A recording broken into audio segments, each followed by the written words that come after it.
104,5 Mas FM, Radio Keluarga Anda. Senang sekali nih Ayah Bunda di jam 9 kali ini Fitri nggak sendirian nih di studio Mas FM. Karena saat ini Fitri juga sudah bersama dengan Mas Riki Jabrik yang merupakan owner dari Tahu Melotot.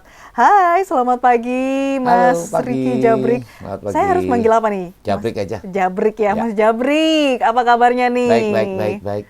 Oke, dari mana nih Mas Jabrik nih? Kebetulan studio sama rumah nggak begitu jauh. Ya, lokasinya dekat ya, Ya. emang. Mas Jabrik, kalau boleh tahu nih, saat ini kesibukannya apa aja nih, Mas? Kesibukan saat ini yang utama sih saya punya usaha tahu pedas melotot sama toko buat support hobi anak saya. Oke, Ya. hobinya? Anak saya yang kecil nih hobinya skateboard. Jadi saya buka skate shop barengan sama tahu pedas melotot. Oh, berarti bisnisnya sebenarnya banyak ya?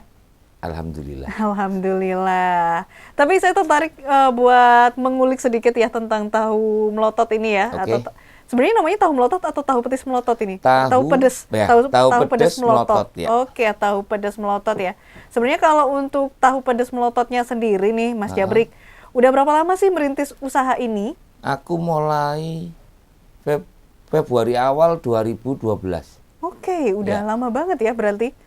Udah berapa tahun tuh? 12 tahun lebih. 12 tahun lebih ya. Dan sebenarnya berarti ini konsisten produknya tahu semua ataukah ada varian lain? Untuk awal kita konsisten di tahu. Ya. Makin lama kan namanya orang bisnis kuliner kan harus punya improvisasi apalagi yang baru biar langganan ini tidak bosan kan kita keluarin lagi yang baru. Sampai saat ini kita punya banyak menu sih. Oke, punya Sampai banyak saat menu. ini, ya. Tapi menu utamanya adalah yang Tetap tahu. tahu ya. Oke.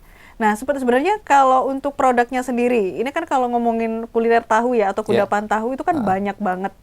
Mulai tahu petis, tahu banyak tahu wali, tahu ya macam-macam tahu lah gitu. Nah, tapi kalau untuk tahu pedas melotot ini, kenapa dinamakan tahu pedas melotot dan seperti apa sih Mas produknya itu? Awal mula kita sebut tahu pedas melotot itu karena tahu ini kita apa ya, kalau bahasa Jawa itu kita genjrot sambel dalamnya. Jadi itu yang bikin, kan sambelnya pedas, itu yang bikin orang kalau habis sekali gigit tuh kepedesan melotot gitu. Cuman karakteristik tahu saya ini tahu yang isinya ayam. Ayam cincang murni. Ya gitu. Jadi itu yang jadi karakternya punya saya. Gitu. Nah, berarti ini kan yang membedakan adalah karena ada isian ayam cincang murninya ini dan juga sambelnya ya atau sambel ya? Sambel. Terus selain tahu pedas melotot yang menjadi highlight-nya dari produk atau dari bisnis kulinernya Mas Jabrik ini, varian ada apa aja? Ada varian apa aja nih di tahu pedas melotot? Untuk saat ini lumayan sih. Aku ada tahu pedas melotot. Sekarang tak kasih topping mozzarella juga ada. Terus aku punya mie melotot. Mie melotot. Mie melotot mozzarella juga ada. Sekarang barusan tak keluarin mie goreng melotot sama dimsum. Ada nasi telur juga. Nasi ada nasi telur juga ya. Wah, ini saya pernah nyoba tuh nasi telurnya tuh. Enak tuh, emang recommended lah. Tapi yang paling best seller itu menu apa nih? Tetap ini yang tahu. Yang tahu ya. Masih utama tetap yang tahu.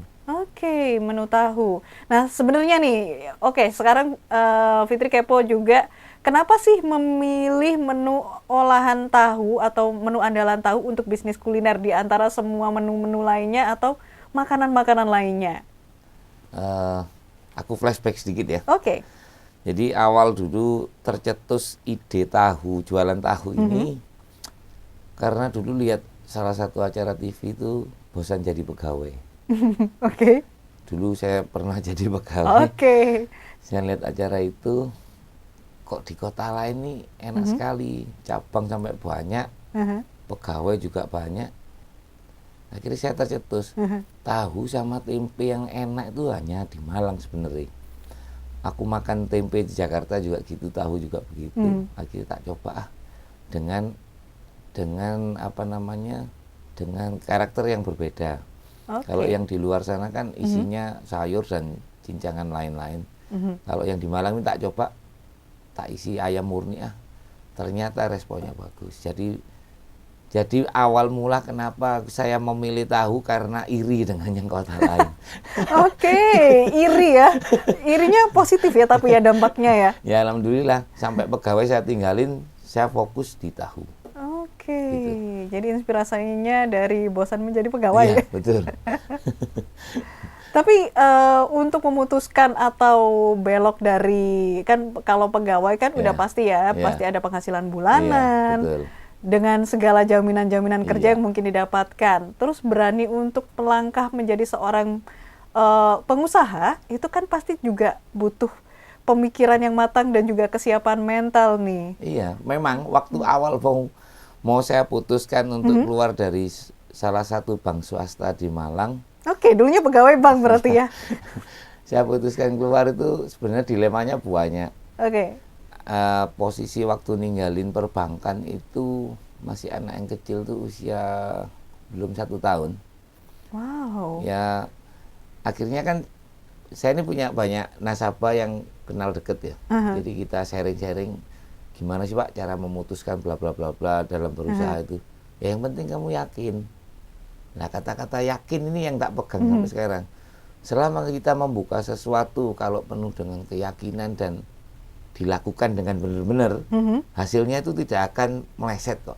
Oke. Ya soalnya positif pikiran kita itu ikut berdampak gitu. Oke. Gitu aja.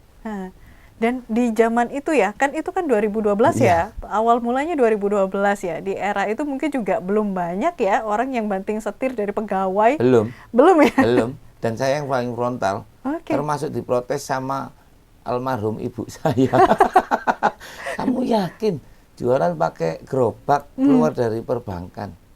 Yakin aja deh Bu. Apa yang memantapkan berarti? Ya iri tadi itu. Irinya yang bikin memantapkan tuh iri tadi. Kok kayaknya wah mampu ini aku gitu. Akhirnya terjadilah gitu. Oke, dan pastinya juga dengan kegigihan ya, kan Ya. nggak mungkin cuma iri aja nih. Iya betul. Ya apapun yang terjadi ya harus tetap dipertahankan dan kita harus punya kalau pelanggan mulai jenuh itu kita harus punya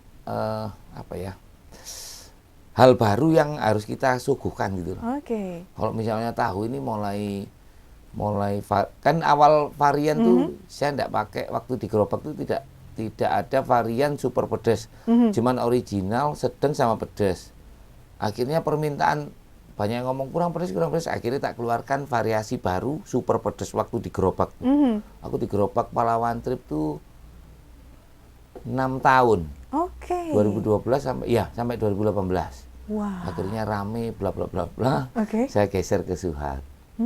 Gitu. Oh, berarti awal mula dari merintisnya bisnis tahu pedas melotot ini itu awalnya di gerobak dulu Di nih. gerobak. Belum punya. Belum punya outlet saya ini. Wow, gitu. Dengan biaya awal buka itu 5 juta kalau nggak salah. 5 juta. Iya, dengan beli gerobak dan gelas dan lain-lain, modal awal tuh 5 juta saya merintis. Oke, itu merintis sendiri atau ada yang bantu ini, Mas Jabrik? Awal itu saya langsung ambil rekrutmen 2 pegawai. Soalnya saya masih posisi aktif di perbankan. Oke. Waktu buka 1 Februari. Saya baru resign itu Oktober 2012. Jadi usaha jalan 6 bulan, tak lihat kok, oh kayaknya ini bisa buat makan sekeluarga ini. Oke wis, aku out. Gitu aja. Oke. Jadi memang ada ini ya jalannya ya. Ya. Wah, sangat menginspiratif sekali nih Ayah Bunda. Obrolan pagi ini sangat menarik. Buat Ayah Bunda juga yang pengen tanya-tanya langsung ya sama Mas Jabrik, apalagi terkait produknya juga boleh bergabung di WhatsApp kita, yaitu di 0811 3611045, ataupun juga bisa bergabung di Instagram kita @radiomasfm. Dan Fitri juga akan kembali dengan obrolan yang lebih detail lagi nih sama Mas Jabrik dari Tahu Pedas Melotot. Untuk itu jangan kemana-mana, tetap dalam program Inspirasi Pagi. Radio Mas FM 104,5 Mas FM, radio keluarga Anda. Masih dalam program Inspirasi Pagi Ayah Bunda, dan hari ini ya pastinya Fitri masih ditemani sama Mas Jabrik yang merupakan owner dari Tahu Pedas Melotot. Tadi kita juga sempat berbincang sedikit ya tentang tahu pedas melotot dan juga beberapa varian produknya. Dan juga mungkin Fitri juga pengen tahu nih, kalau ngomongin kudapan kayak tahu pedas ini, segmennya lebih ke apa nih Mas Jabrik? Ke kalangan anak muda kah? Atau keluarga? Atau siapa nih yang jadi sasaran target pasarnya atau target marketnya? Ya. Untuk awal dulu waktu aku rilis pertama di Palawan Trip, segmennya banyak anak muda sih. Oke. Tapi sekarang kan aku punya 2 tempat, Jalan Patimura 5A sama Jalan Soekarno-Hatta, depannya Taman Krida. Ini segmen sudah mulai bergeser ke keluarga. Ya. Jadi anak muda tetap ada, cuman nggak seramai dulu. Segmennya sekarang banyak keluarga. Jadi makan kenyang selesai cabut gitu. Berarti ini udah ada 2 cabang ya? Ada 2 cabang. Franchise ada 1. Ini Franchise yang lagi mau tak godok, franchise yang lebih jauh di Jawa Barat. Ada 1 rencana ini. Wah, ini berarti udah sukses juga ya. Alhamdulillah. Nah, kalau ngomongin berarti target marketnya kan sebenarnya bisa general ya, bisa umum, bisa semua, bisa anak muda, bisa keluarga gitu. Nah, tapi kalau dari segi harganya nih, Fitri juga penasaran. Harganya tahu pedas melotot sendiri atau beberapa produknya itu harganya kisaran berapa sampai berapa nih Mas Jabrik? Untuk tahu aku patok di harga 6.000. Dengan topping mozzarella saya patok 10.000. Terus mie itu kalau original sampai pedas itu 12, mie mozza itu 16. Terus mie goreng itu normal 14, tambah mozza 18. Dimsum saya jual 10.000. Isi 3, terus nasi telur saya patok di 12.000. Untuk minuman aku start mulai 5.000. 5.000 start sampai paling mahal 12.000. Wah, ini masih cukup terjangkau sekali ya. Masih bisa masih nggak menguras kantong lah. Iya, benar banget. Dan mungkin juga kalau ngomongin soal harga tadi ya, juga kita pengen tahu juga nih, kalau untuk jam operasionalnya sendiri atau jam bukanya, itu ada liburnya juga nggak, Mas? Jadi kan kalau misalkan ayah bunda nih mau ke tahu pedas melotot gitu, nggak sampai, ya ternyata tutup masih gitu. Jadi pengen tahu juga, jam operasionalnya jam berapa sampai jam berapa? Untuk jam operasional saya mulai jam 9 pagi, 9.00 sampai last order itu 11.30 malam. Oh, lumayan panjang ya? Close total 12 malam. Aku ada 2 shift. Ada 2 shift ya. Itu setiap hari buka? Setiap hari buka, tidak ada libur. Pegawainya libur, cuman rolling. Kalau tempatnya tetap buka. Ini berarti ayah bunda bisa mengunjungi misalkan akhir pekan ya. Misal ada agenda buat makan bareng keluarga ataupun juga mau mencicipi menu-menu di tahu pedas melotot, ini bisa datang kapan aja tiap hari karena buka tiap hari juga. Itu di 2 outlet ini sama? Kalau yang Patimura yang 9 sampai jam 12 malam, kalau yang di Taman Krida itu mulai jam 3 sampai jam 11 malam. Jam 3 sore sampai jam 11 malam ya?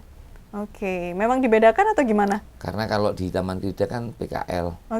Jadi startnya enggak boleh pagi. Jadi mulai jam 3 sampai jam 11 malam.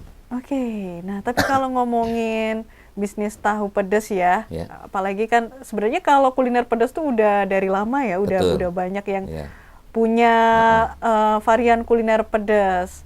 Nah, kalau ngomongin soal persaingan bisnis nih di antara kuliner-kuliner pedas ini, Mas Jabrik cukup percaya diri dengan mengusung kuliner pedas yaitu tahu pedas melotot ini. Apa trik ataupun juga yang bikin Mas Jabrik ini akhirnya memilih untuk gak apa-apa deh kuliner pedas meskipun juga banyak juga pesaingnya? Dalam apa ya namanya? Dalam bisnis itu kita harus konsisten. Yang paling susah itu memang konsisten. Kayak kemarin nih, harga cabai kan tahu sendiri hampir 100.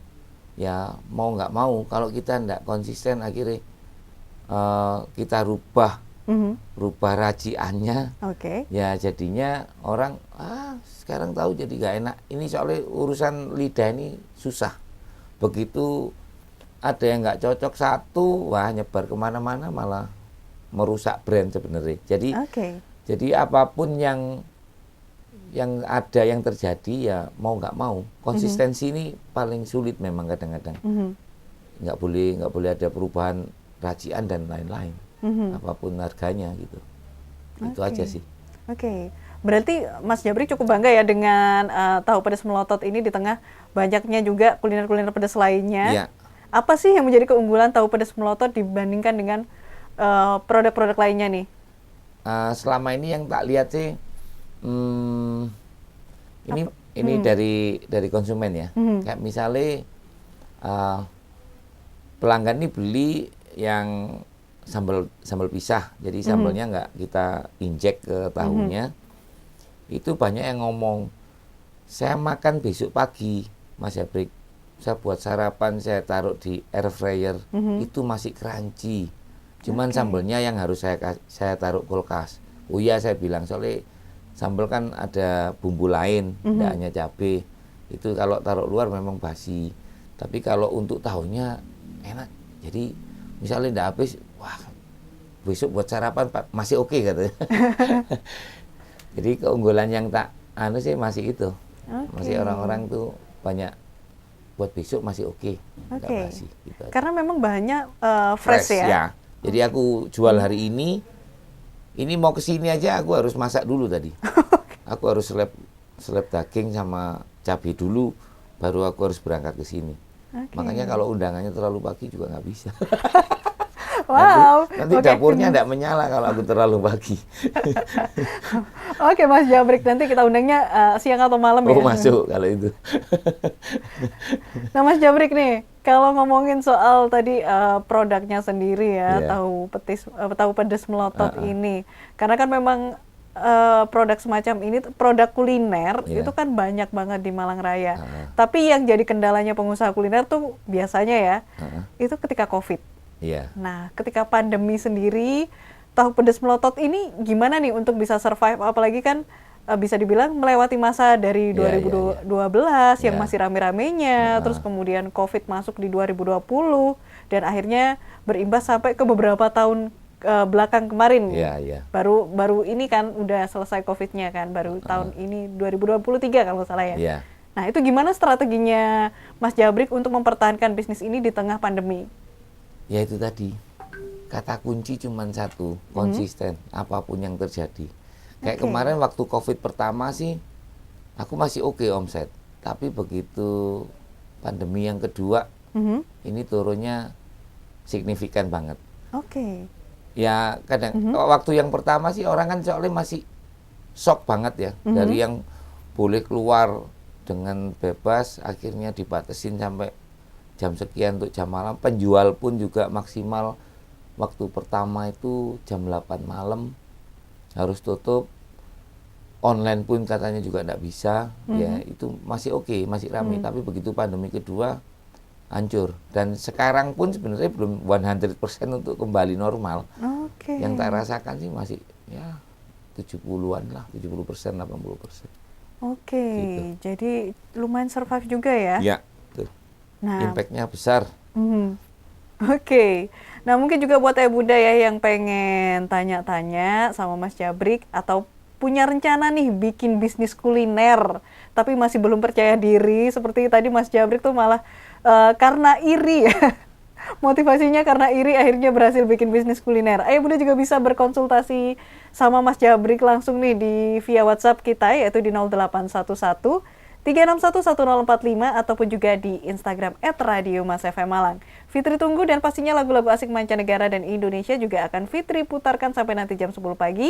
Untuk itu jangan kemana-mana, tetap di Inspirasi Pagi. Radio Mas FM 104,5 Mas FM, Radio Keluarga. Anda masih dalam program Inspirasi Pagi Ayah Bunda, dan obrolan kita semakin seru ya sama Mas Jabrik yang merupakan owner dari Tahu Pedas Melotot. Nah, kalau ngomongin soal kuliner dan juga produknya Tahu Pedas Melotot ini kan termasuk bisnis di bidang kuliner ya. Sebenarnya Mas Jabrik sendiri kenapa sih awal mulanya kok langsung memilih bisnis kuliner gitu di antara semua bisnis yang lain? Selain tadi mungkin karena iri ya, Iya, ataupun iya. juga mungkin pengen berusaha atau belajar jadi pengusaha Iya. gitu ya. Aku pilih kuliner tuh soalnya aku berpikir gini, kita kerja sampai malam, ujung-ujungnya pulang kerja kan cari makan. Oke. Jadi mungkin bisnis kuliner ini yang akan terus langgeng, akan terus apa ya, dibutuhkan gitu loh. Oke. Soalnya orang kerja kan pasti untuk makan dulu. Kita lembur, yang kita cari apa? Makan. Makan. Ya itu. Kita mau lembur, kita yang cari cemilan lah. Ya, ini makanya aku pilih kuliner tuh salah satunya itu. Oke. Tapi kalau ngomongin soal bisnis kuliner Ya. ya, sebenarnya tantangan berbisnis di bidang kuliner itu apa, Mas Jabrik? Fluktuatif harga bahan baku. Wis itu aja. PR-nya cuma itu dan cuaca. Oke, cuaca. Sudah, ya. Kenapa cuaca? Kalau hujan meskipun kita punya tempat yang nggak kehujanan, orang sudah males keluar.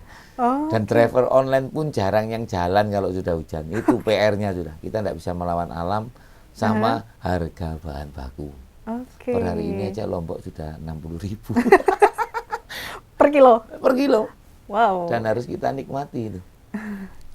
Nah, tapi kalau itu yang menjadi kendala ya, terus Ya. trik apa nih yang Mas Jabrik lakukan supaya bisa tetap bertahan, apalagi di bisnis kuliner? Kalau untuk mempertahankan bisnis kulinernya loh ya. Iya, iya. Ya, yang kita pertahankan cuman ya itu tadi, kita tidak boleh merubah taste, rasa itu kita tidak boleh berubah. Apapun kayak misalnya harga apa naik, terus yes, pokoknya kita harus mempertahankan karakternya kita, itu aja yang penting. Jadi orang lama nggak beli, tahu-tahu beli balik lagi beli, akhirnya bilang, oh tetap rasanya masih tetap. Nah itu yang kita butuhkan. Oke. Sebenarnya cuma itu. Berarti konsisten, Betul. konsistensinya sendiri ya? Iya, betul. Oke. Nah, tapi kalau dari segi variasi gitu ya, sebenarnya penting nggak sih kita sebagai pengelola ataupun pebisnis itu bikin banyak variasi di produk-produknya, misalkan selain tahu ada tempe, misal Iya, iya. tempe pedas melotot atau apa gitu. Tapi itu ngaruh nggak sih ke persediaan bahannya sendiri nantinya, atau ketika kenaikan bahan pokok Iya. itu ngaruh nggak sih? Nah, terus kemudian kalau misalkan variasi itu tidak terlalu penting, lalu harus gimana buat membuat bisnis kuliner itu tetap hidup? Nah, untuk varian itu penting sih sebenarnya. Oke. Jadi misalnya, tapi variannya jangan terlalu Banyak atau apa? berpindah. Maksudnya, Oke. aku kan bahan baku tahu, ayam, sambal. Nah, ini yang bisa tak variasi apa? Misalnya dari ayam ini, ayam isinya tahu, tak ubah jadi toppingnya mie. Jadi Oke. kan masih nyambung, masih nggak terlalu banyak yang harus dikerjakan, nggak terlalu banyak bahan baku yang diperlukan. Sambalnya mie juga aku ngambil dari sambalnya tahu, jadi gitu. Nah, akhirnya berkembang lagi.